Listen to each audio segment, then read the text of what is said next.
नमस्कार दोस्तों, स्वागत है आपका अपने YouTube channel online study with DK में। दोस्तों आज हम आपके लिए लेकर आए हैं पर्यावरण अध्ययन से संबंधित 20 अति महत्वपूर्ण प्रश्न हैं और प्रश्न काफ़ी सिलेक्टेड क्वेश्चन है। जैसे सीटेट के अंदर क्वेश्चन पूछे जाते हैं उसी प्रकार के ये क्वेश्चन आज इस वीडियो में हम देखेंगे।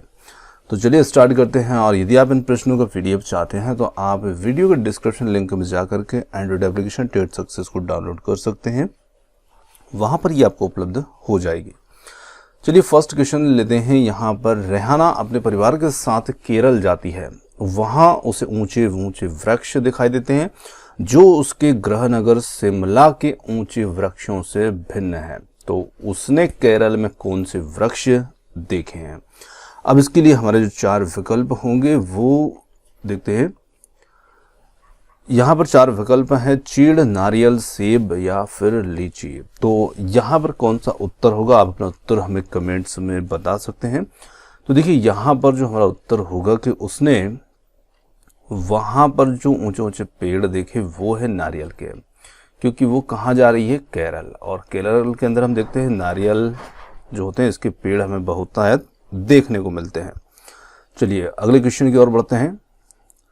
निम्नलिखित में से कौन बीज नहीं है? सौंफ, गेहूं, काली मिर्च या साबूदाना। तो सौंफ, गेहूं, काली मिर्च ये सभी बीज के अंतर्गत आते हैं, परंतु ऑप्शन डी जो है यहाँ पर साबूदाना, ये कोई बीज नहीं है। और ये पौधे के जो लेटेक्स होता है, एक प्रकार का द्रव होता है, उससे ये बनाया जाता है। चलिए अगला क्वेश्चन है। हमारे देश में निम्नलिखित स्थानों में से कौन सा ठंडा रेगिस्तान है? तो ठंडा रेगिस्तान हम किसे कहते हैं? दार्जिलिंग, जैसलमेर, लद्दाख या फिर डी है मेघालय। तो हम ठंडा रेगिस्तान कहते हैं लद्दाख को, ऑप्शन सी, क्योंकि ये स्थान हमारे देश के अंदर बहुत ही ठंडा स्थान है। ऑप्शन सी होगा यहाँ पर हमारा उत्तर।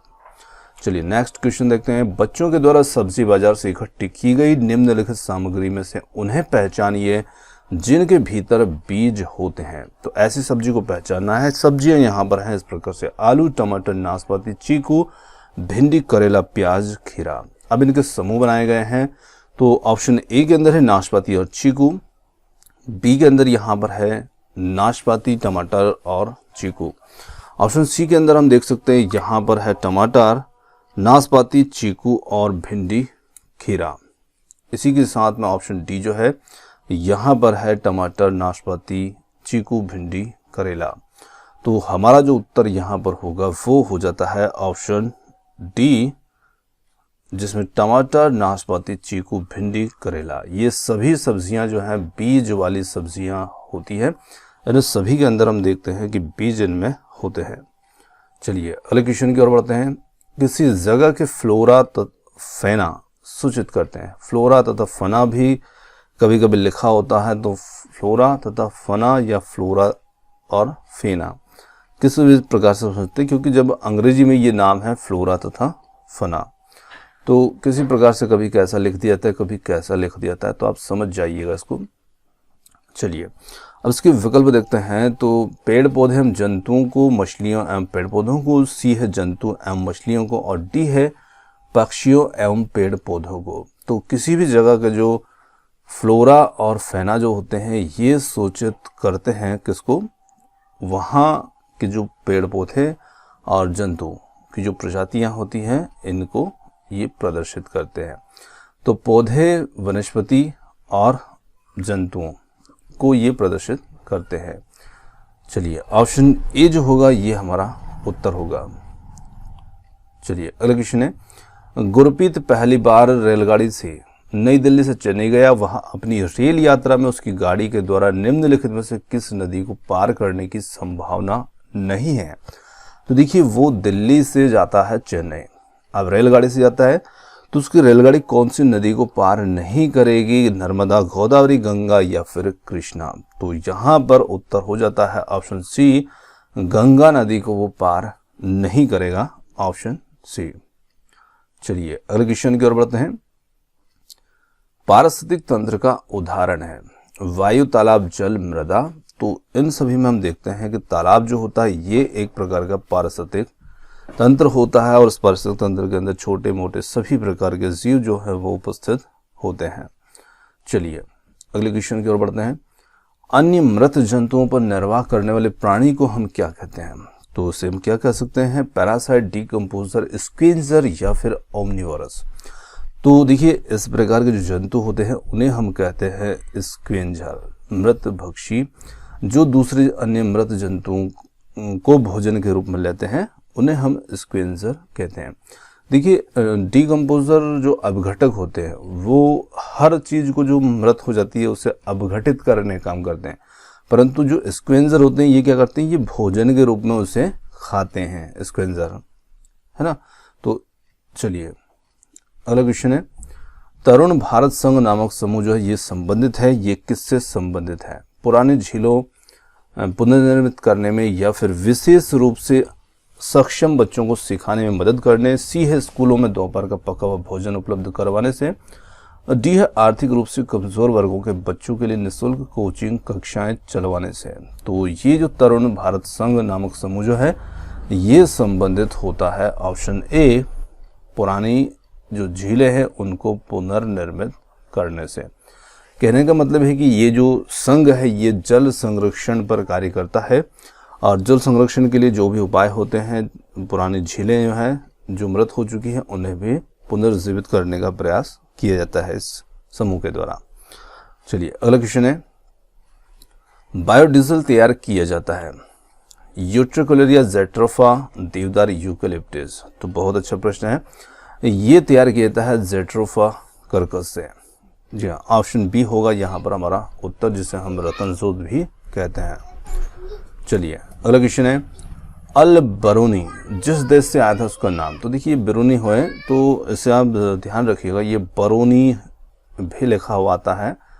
अल बरूनी जिस देश से आया है उसका नाम क्या है?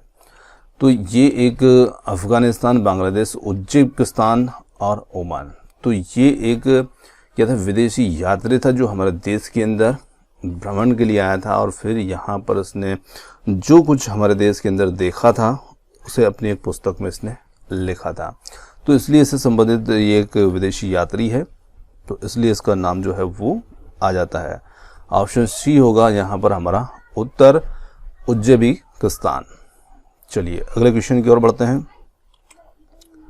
वैज्ञानिक का क्या नाम है जिसने सर्वप्रथम मच्छर के पेट के अंदर ताक झांक की और यह सिद्ध किया कि मलेरिया मच्छर से फैलता है? इस अनुसंधान के लिए दिसंबर 1902 में चिकित्सा के क्षेत्र में उन्हें नोबेल पुरस्कार से सम्मानित भी किया गया था। और कौन से वैज्ञानिक थे? Charles Darwin, Gregor John Mendel, George Mistral, Ronald Ross. तो यहाँ पर हमारा जो उत्तर होगा वो हो जाएगा ऑप्शन डी, रोनाल्ड रास। इन्होंने ये सिद्ध किया था कि मलेरिया जो है ये मच्छरों से फैलता है। माउंट एवरेस्ट एक भाग है, ये किसका भाग है? भारत का, तिब्बत का, नेपाल का, म्यांमार का। तो ये है नेपाल का, ऑप्शन सी। चलिए, कांसा ब्रांज जो होता है दो धातुओं का मिश्रण होता है और ये दो धातुएं कौन सी होती है? तांबा और जस्ता जिंक, तांबा और टीन, सी है तांबा और लोहा, आयरन, डी है एल्यूमिनियम और टीन। तो जो कांसा होता है ये तांबे और टीन की मिश्र धातु होता है। ऑप्शन बी होगा यहाँ पर हमारा उत्तर। चलिए अगला क्वेश्चन है, डॉक्टर एक मरीज को खाने के लिए कुछ दवाइयाँ लिखता है और साथ ही गुड़, आंवला और हरी पत्तेदार सब्जियां जरूर खाने का सुझाव देता है। यह मरीज किस रोग से पीड़ित होना चाहिए? तो मरीज को यहाँ पर हरी पत्तेदार सब्जी खाने का सुझाव मिला है, तो क्या वो बुखार से, मियादी बुखार, मलेरिया या फिर एनीमिया से पीड़ित है? तो देखिए यहाँ पर हरी पत्तेदार सब्जी के साथ उसे आंवला और गुड़ खाने की सलाह भी दी गई है। तो निश्चित यहाँ पर जो मरीज है वो एनीमिया, जिसे हम रक्त अल्पता, रक्त की कमी, खून की कमी भी कहते हैं, इससे यहाँ पर मरीज जो है ये पीड़ित होगा और इन सब्जियों से, इन फलों से उसे लौह तत्व प्राप्त होगा जो कि रक्त बढ़ाने में उसे मदद करेगा। अगला क्वेश्चन हमारा, ब्रेल लिपि में मोटे कागज पर उभरे हुए बिंदु बने होते हैं और यह लिपि आधारित होती है। तो कितने बिंदुओं पर? 4 बिंदु, 6 बिंदु, 8 बिंदु या फिर 10 बिंदु? तो देखिए यहाँ पर जो क्वेश्चन है ये अभी हम इसको पुराने समय का मान रहे हैं, तो यहाँ पर जो ब्रेल लिपि होगी इसका उत्तर जो होगा वो हो जाएगा ऑप्शन बी, 6 बिंदुओं पर। अभी ध्यान रखिएगा, आधुनिक यदि हम बात करते हैं आधुनिक ब्रेल लिपि की, तो अभी आधुनिक समय में जो ब्रेल लिपि है उस ब्रेल लिपि के अंदर 8 बिंदु जो हैं वो विकसित कर लिए गए हैं। 8 बिंदुओं वाली ब्रेल लिपि को विकसित कर लिया गया है। तो यदि आपसे आधुनिक समय से संबंधित प्रश्न आता है कि उसमें ब्रेल लिपि में कितने बिंदु हैं, तो फिर आपका उत्तर वहाँ पर 8 बिंदु हो जाता है। तो ये आधुनिक ब्रेल लिपि की बात इसमें की गई है 8 बिंदु में। परंतु जो पहले से चली आ रही है उसमें कितने बिंदु हैं, तो उसके अंदर बिंदु होते हैं 6 बिंदु होते हैं, जो कि अभी तक चलती आ रही थी। चलिए अगले क्वेश्चन की बात करते हैं। देखिए एक क्वेश्चन थोड़ा सा आधा छूट गया है इसके अंदर। एक कोई भी बालिका है वो आम खाना पसंद करती है ना। अब आप किसी भी बालिका का नाम यहाँ पर समझ सकते हैं। एक कोई भी छात्रा है, बालिका है, वो आम खाना पसंद करती है और वह इन्हें जाड़े के लिए संरक्षित करना चाहती है। अब वह जैसे संरक्षित करना चाहती है तो निम्नलिखित में से कौन सा तरीका इसे संरक्षण के लिए सर्वाधिक उपयुक्त होगा। तो देखिए वह जाड़े के लिए मतलब सर्दी के लिए इसे संरक्षित करना चाहती है, लंबे समय के लिए इसे सुरक्षित रखना चाहती है, तो इसके लिए कौन से तरीके को वो अपना सकती है। जूस तैयार कर सकती है और उन्हें वायुरोधी डिब्बे में संचित कर सकती है। बी है प्लास्टिक के थैले में रखना। सी है रेफ्रिजरेटर में संचित करना। डी है अचार और आम पापड़ बनाना। तो देखिए जूस तैयार करके हम लंबे समय तक नहीं रख सकते हैं। प्लास्टिक के थैले में रखना ये भी ठीक नहीं होगा। रेफ्रिजरेटर में भी लंबे समय तक ठीक नहीं रख सकते हम। तो यहाँ पर हम अचार बना सकते हैं और आम पापड़ बना सकते हैं। तो आम पापड़ जो होते हैं उन्हें आप सुखाकर कितने भी समय तक रख सकते हैं। तो ऑप्शन डी यहाँ पर सही उत्तर हो जाता है। चलिए निम्नलिखित में से कौन सा जोड़ा ठीक है। ठीक जोड़े को पहचानना है। कर्नाटक कथक, असम बिहू, उड़ीसा भरतनाट्यम, तमिलनाडु लावणी। तो यहाँ पर असम बिहू जो है ये जोड़ा ठीक है, ऑप्शन बी।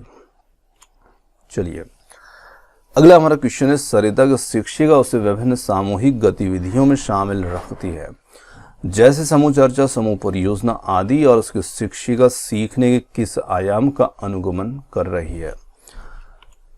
मनोरंजन के द्वारा सीखना, भाषा निर्देशित सीखना, प्रतियोगिता आधारित सीखना, डी है सामाजिक गतिविधि के रूप में सीखना। तो देखिए यहाँ पर समूह चर्चा की जा रही है, समूह परियोजना शामिल किया जा रहा है। तो निश्चित यहाँ पर जो सरिता है वो एक सामाजिक गतिविधि के रूप में यहाँ पर सीख रही है। तो शिक्षिका यहाँ पर जो जिस आयाम का अनुगमन कर रही है वो होगा सामाजिक गतिविधि के रूप में सीखना, ऑप्शन डी।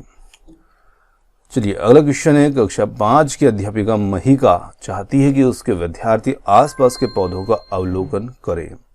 सार्थक अधिगम सीखने के लिए उसे बच्चों को क्या करने के लिए प्रोत्साहित करना चाहिए। तो देखिए आसपास के पौधों को अवलोकन करें और फिर साथ ही सार्थक अधिगम के लिए बच्चों को क्या करने के लिए प्रोत्साहित करना चाहिए। समझना कि पौधे हमारे लिए उपयोगी होते हैं। बी है अधिकतम पौधों के नाम लिखना। सी है उनकी ऊंचाई, पत्तियों, गंध और उनके उगने के स्थान में अंतर का अवलोकन करना। और डी ये समझना कि पौधे भी सजीव होते हैं। तो यहाँ पर बच्चों को प्रोत्साहित कर सकते हैं हम इस बात के लिए कि उनकी ऊंचाई, पत्तियां, गंध और उनके उगने के स्थान का अवलोकन किया जाए, जिससे बच्चे जो हैं वो पौधों के बारे में बहुत कुछ सार्थक रूप से इसमें अधिगम प्राप्त कर सकते हैं। ऑप्शन सी होगा हमारा उत्तर। तो दोस्तों ये था आज का हमारा पर्यावरण अध्ययन से संबंधित 20 प्रश्नों का एक छोटा सा वीडियो। और वीडियो आपको कैसा लगा कमेंट्स करके बता सकते हैं। और वीडियो आपको पसंद आया तो वीडियो को लाइक, शेयर, चैनल को सब्सक्राइब कर सकते हैं। आपने हमें इतनी देर सुना उसके लिए बहुत बहुत धन्यवाद और थैंक यू सो मच, है ना। और मिलते हैं बहुत ही जल्द एक और नए किसी वीडियो के साथ।